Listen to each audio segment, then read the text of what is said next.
We have this rectangular region. It's actually a square from -1 to 1 and -1 to 1.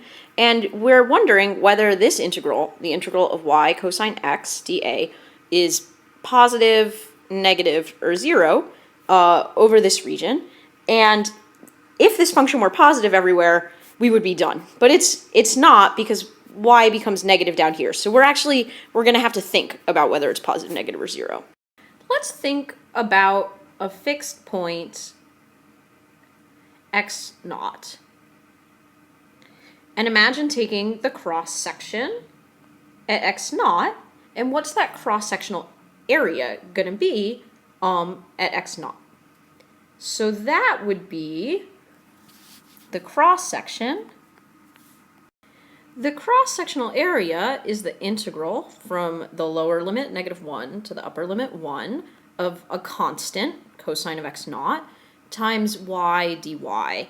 But up here we have a graph of y dy, and if we multiply that graph by a constant, maybe we get this or this, but it's still going to be symmetric about the axis, and this positive part over here balances with the negative part over here, and so this thing is equal to 0 for all x naught. For every single value of x naught, the cross-sectional area is going to be 0. And so then if we sum all those cross-sectional areas at each value of x naught, well, there's nothing that's going to make it not 0. We're just summing a ton of zeros.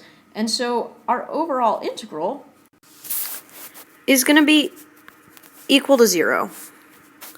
And what caused that? It was really this y.